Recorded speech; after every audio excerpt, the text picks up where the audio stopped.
Now for the second question, I'll take antilog. So I'll write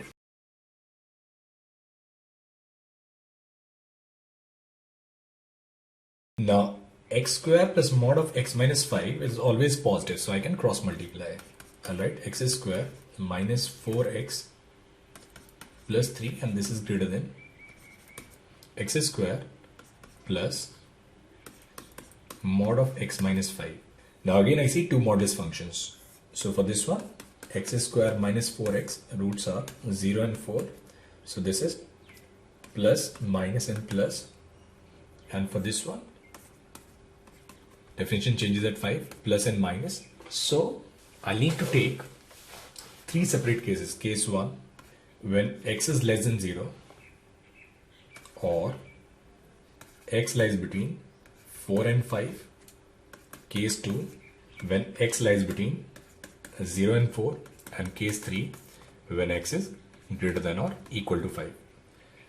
Now, when x is less than 0, or when x lies between 4 and 5, this expression is positive. So I can write x square minus 4x plus 3 is greater than or equal to x square. Now, what about x minus 5? It will be negative. So minus x minus 5. So I'll cancel x. So I'll cancel x square. I can write 3x is less than minus 2. I'll get x is less than or equal to minus 2 by 3. Now x is less than minus 2 by 3. It lies in this interval. So that's my first solution.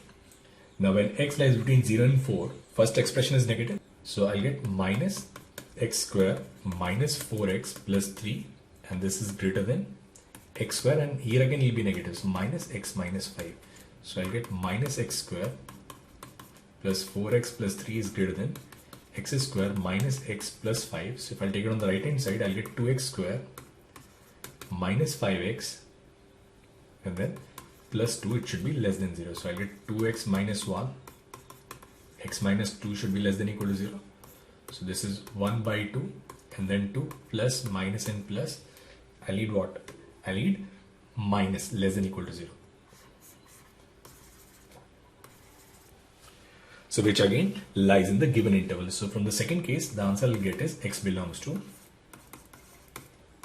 1 by 2 and 2.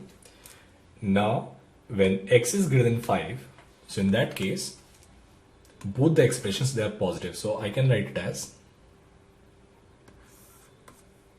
x square minus 4x plus 3, and this is greater than x square plus x minus 5. So I'll cancel this one.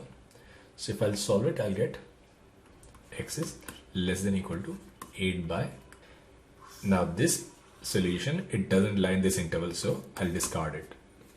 So answer to this question will be either x is less than or equal to minus 2 by 3, or x lies between 1 by 2 and 2.